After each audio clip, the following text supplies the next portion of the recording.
The document has 37,569 words of editorial commentary before it presents a single leak. That is a lot of editorializing before you present evidence. Fuck ton. How many of you have had a writing assignment in your lives? Because I've had a lot, all right? I'm an English lit grad. I had to write a lot of words. If someone's like, yeah, your writing assignment is 37,000 words, I'd be like, fuck me. That sucks. We could take a quick second to briefly explain that Elon Musk may have achieved divorce levels the likes of which we never thought we'd see on this planet. Yes, I've said before, I think he won the divorce Olympics. There's a lot of competition, you know, between Steven Crowder, Graham Linehan, for example, Lauren Southern as well. There's a lot of people who have, for one reason or another, come forward and said that, you know, their partners were not completely happy with their behavior. Higher right check, apparently, I didn't know this, but was engaged, allegedly, according to Chuds of TikTok's report, and that her fiance ended up leaving her after seeing how extreme she had become. And I don't know if that was because of her participating in January 6th, but she also joins the wondrous club of listen up, liberal. My partner left me, and there's a lot of them. And now Elon Musk is making posts like these. Super rich ex-wives who hate their former spouse should be filed and listed amongst reasons that Western civilization died. Which does seem extremely divorced. That is like, you know, the divorce particles are just destroying the machines. There's no technology known to this earth that can actually read the levels that are coming off this guy. But that wasn't enough, apparently. So they did this one too. You are witnessing the biggest act of cuckoldry in human history. An entire civilization willingly giving away its land and women because the alternative is to be mean. No lies detected. Elon Musk says accurate. I guess this one plays a little bit more into his whole fucking white supremacist arc that he's also pretty proud of. All super weird, strange stuff. But, you know, he is finding time to quote tweet and promote as the #1 account on this platform the new Matt Walsh video that says WPATH is pure evil. And the reason I wanted to talk about this is because the right feels they just got their biggest victory ever in the war against trans people.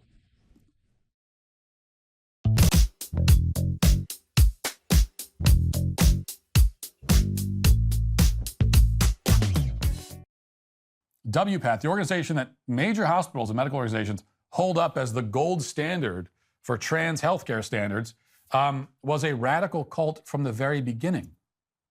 That's what you have to understand. So I'm going to recount WPATH's sordid history because, to my knowledge, no one has done it before. And you need to understand what this organization is, and to know that, you need to know where it came from. So the history of WPATH starts with a gender-confused, new age, drug-addicted, lesbian rich kid named Rita Erickson. Tell us what you really think, Matt. he's starting out pretty intense. Her prolific nudist friend Zelda Supley, and something called the Erickson Educational Foundation, or EEF. Rita Erickson was born in Texas in 1917 to successful business owners named Robert and Ruth Erickson. And with immense privilege and educational opportunities, ironically at an all-girls school, Rita grew up to become an engineer. And Rapture Blue, thank you very much for the rating party of 13. Can everyone go to Space.tv, says for Rapture Blue, give Rapture Blue a follow back. Also, Argonian Bum and Dark Native are here as well. Contributed to the continued success of her family's lead smelting business, ultimately inheriting and selling it for millions of dollars. In 1963, after her father had passed away, Rita sought should Matt Walsh be throwing glass stones considering his diaper fetish? Yeah, I mean, they've tried to quietly erase that. So they took the dolls. So Matt Walsh was selling, again, infantilized baby dolls of himself in a diaper to children on the website of the Daily Wire.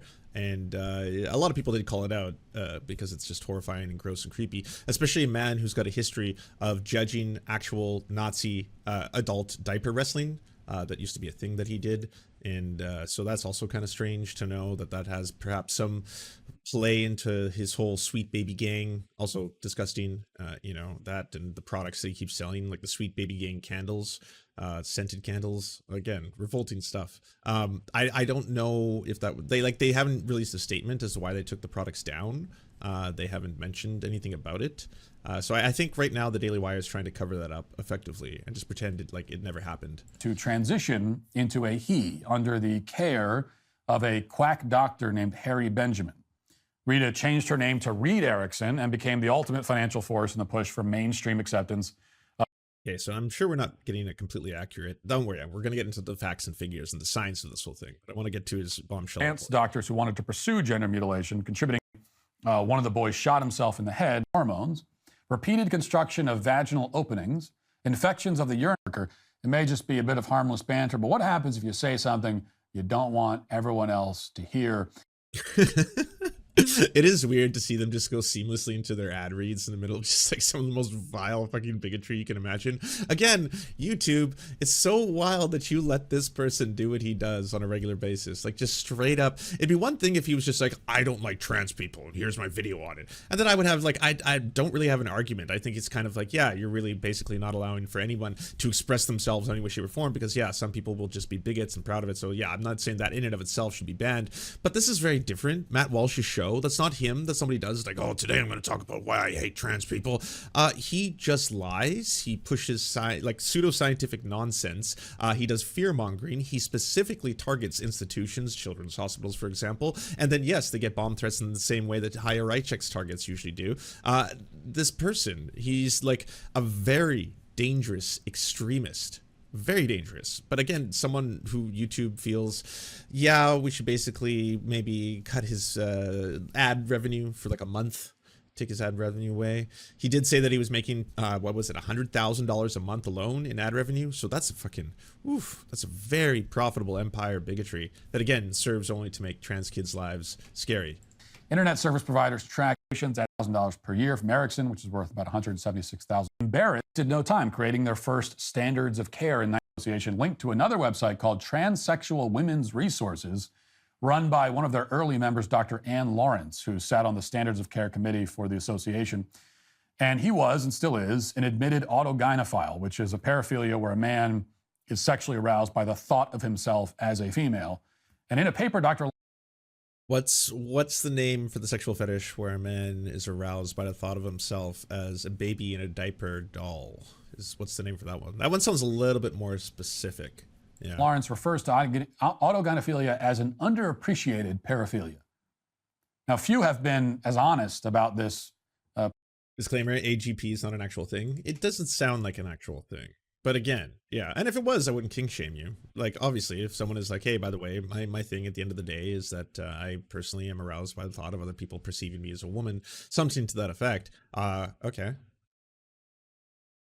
God bless. Paraphilia as Dr. Ann Lawrence. In a 1999 version of his website, which the Harry Benjamin Association linked to, he wrote about his I also don't see why that would be a paraphilia. By the way, paraphilia, again, this is a sexual behavior or inclinations which are going to be damaging to either other humans or yourself, right? And stuff that we could definitely classify as not things. It's not kink shaming to basically kink shame people who have paraphilias, right? People who are, say, attracted to children, people who are attracted to animals, that kind of stuff. Those are what are classified as paraphilias. Someone who's like, as a sexual fetish, want people to perceive me as a woman. Again, that would just probably fall under kink or fetishism. His personal experience with genital mutilation, saying that he very badly wanted to be a, quote, receptacle. And that's why he wanted to get the mutilation. In 1997, Lawrence... Paraphilic infantilism, also known as autopiophilia, an adult baby is a sexual fetish or non-sexual kink that may involve role-playing or regression to an infant-like state. Paraphilic infantilism is a form of age play. People who practice paraphilic infantilism are colloquially referred to by themselves as adult babies. Behavior may include... This isn't the same, though. This, like, because he specifically wants people to buy dolls of himself as the baby. I don't know if that would qualify as the same thing. It's often associated with diaper fetishism, a separate but related kink, and a form of expression in which people derive pleasure or ecstasy from themselves rather than wanting to wear or use diapers. Oh, okay. So maybe just diaper fetishism would be the closest thing. People with a diaper fetish are often called diaper lovers. In this practice, the strict labels do not always reflect the true diversity of expression, and as such can be considered together. There are paraphilic versions of this. So, yeah. Like other sexual fetishes or paraphilias, there's no single recognized psychological origin of the paraphilic infantilism, with very little research has been done on the subject. Fair enough. Resigned from a hospital after admitting to a serious lapse in judgment, quote unquote, involving a patient.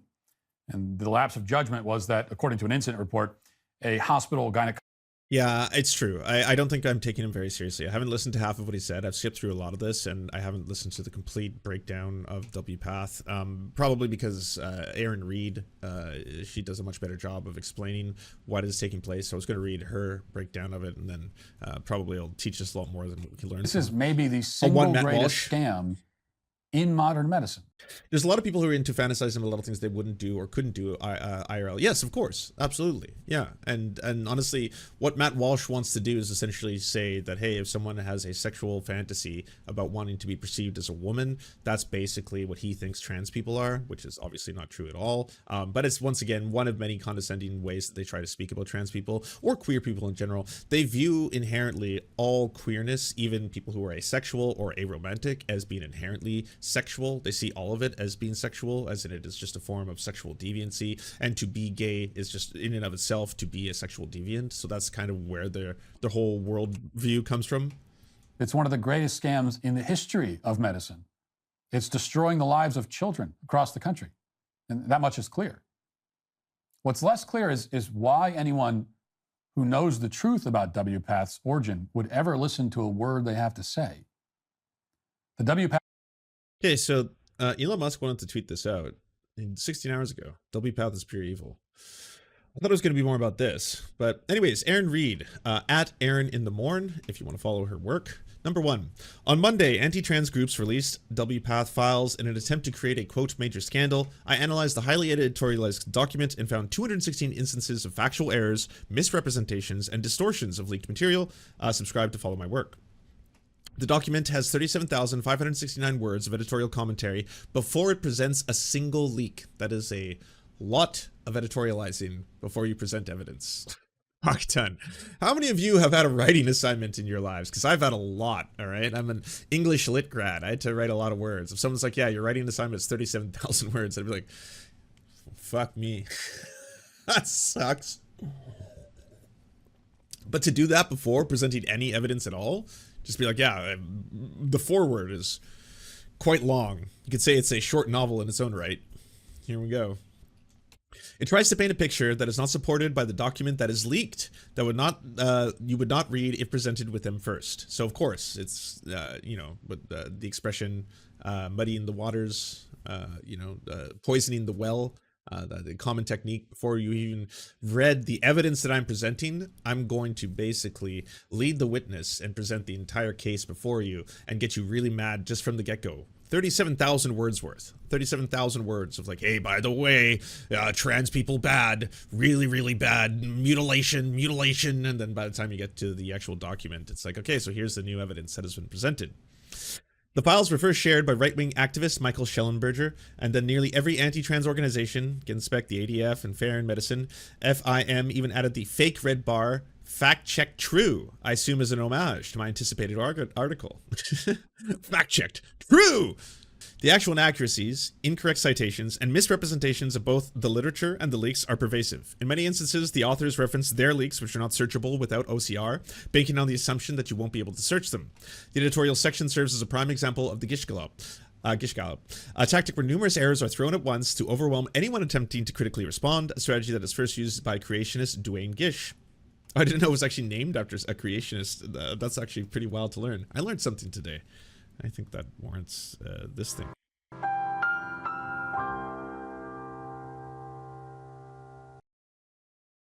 So let's begin. First, the misrepresented citations. One citation claims the WPATH SOC 8 revision sent, quote, shockwaves through the medical profession, resulting in a letter signed by 2,000 concerned individuals, many of whom are clinicians.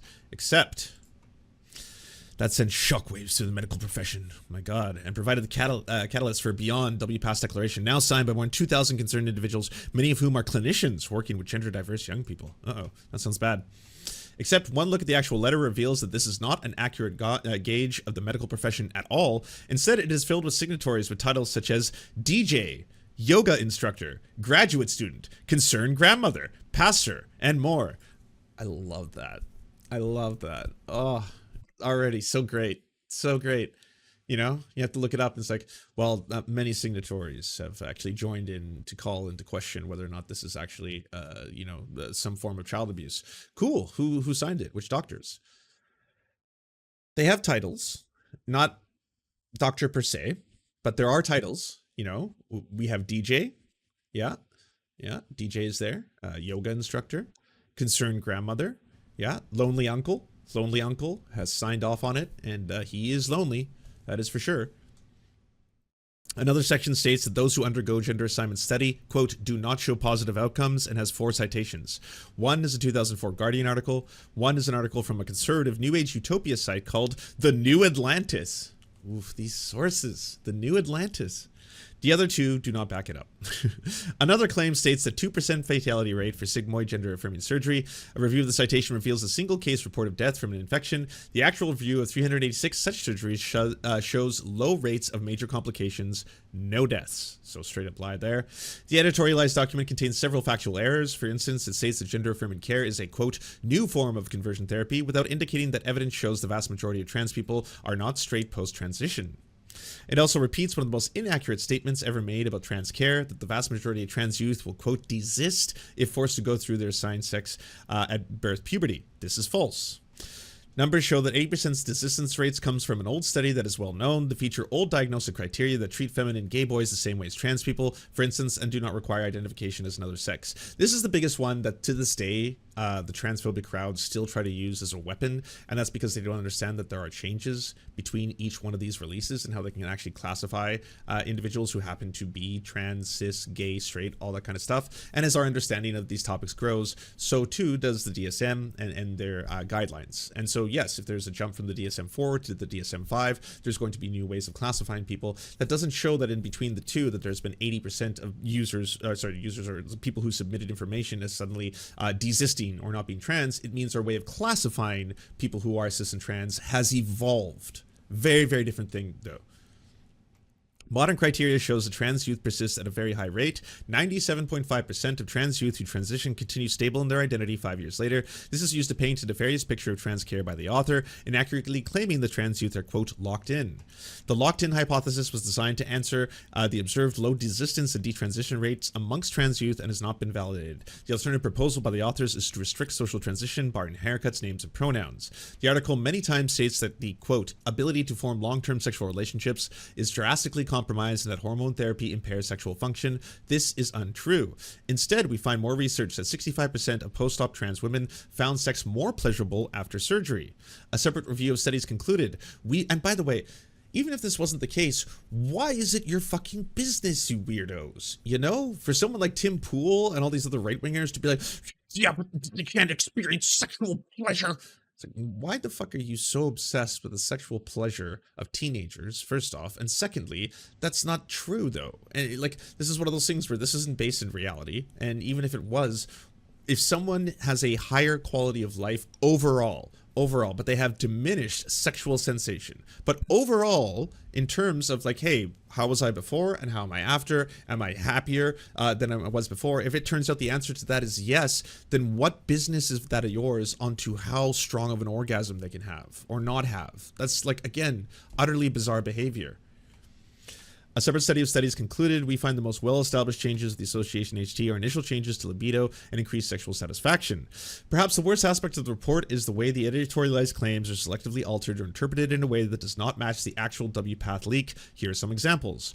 One editorialized claim that claims that prostate fluids leak after vaginoplasty. The actual source documented for this claim is tucked away. What does the leak show? It's patient orgasming, something withheld by the editorial because it contradicts earlier claims of no orgasms. Another editorial claim exonerates clinicians for calling detransition a, quote, gender journey. What does the actual leak say? The patient called it the gender journey with no regret. A separate clinician only saw 4 detransitioners in 25 years of practice. Another editorialized claim mentioned hepatic adenomas, sorry for my pronunciation, without mentioning that they are benign and associated with birth control. The actual leak includes the phrase and or oral contraceptives. The editorialized claim omits that phrase and no context around it. This is, by the way, the level of, I would say, scientific inquiry as well as justification that you're going to get with the, you know, unscientific anti-LGBTQ plus crowd, because none of what they believe is based in science. So they have to do shit like this. Incredibly dishonest reports that they consider to be bombshells, where the majority of it happens to just be their own thoughts, their own beliefs and feelings, and then after that they're like, and now to get into the facts, and none of them represent what they're talking about, or they're outright lies, or they're distortions, or they don't actually even understand the very things that they're presenting and the data they're trying to show you.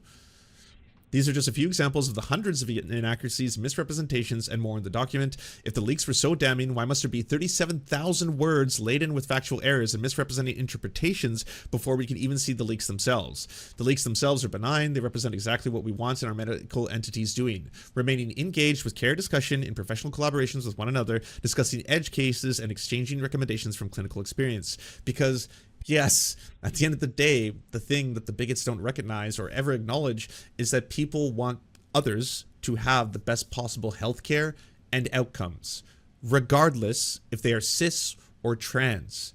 If people are cis, then everyone wants mechanisms to be in place so that they cannot falsely be documented as being trans and then receive gender-affirming care when they don't need it, because that will give them gender dysphoria. So the whole idea behind this is to have a very, very comprehensive way of understanding who is cis, who is trans, and then if someone is trans, how to get them the best possible healthcare. That's it. That's the whole secret, you know? And that's the big leaks, the WPATH. I feel they're also really excited about this thing because of the recent policy announcement from the APA, which was really positive for trans care. Yeah, that I would agree with you there too. But it's gross. I mean, it's gross and it fucking sucks. Thank you so much for watching, everybody. Can you please hit the like and subscribe button and maybe leave a comment? It really does help the videos out. But first, the people who produce everything you see before you and make this entire channel possible: Amazing Fletch, Anna Loves Riley, Ariane McCarthy, Cheryl Alvarez, Doug Caddy, Everything Important, Hagbard Celine, Multimondi, Omni, Peanut Butter Blondie, Political Puppy, Quiet 185, Rachel K, Riley and Anna, Roller Dragon, Ruby K, Cernicus, Spinach Monster, Stellar Vision, Sebastian DeMel, Trevbot.exe, Words Greenwood, and Travis McClinton. And also, thank you to every other person who helps fund this show. Their names are on the screen right now. It would not be possible without every single one of them. We cannot thank you enough. And if you want to join the Patreon, please come to patreon.com/theserfs and help us exist.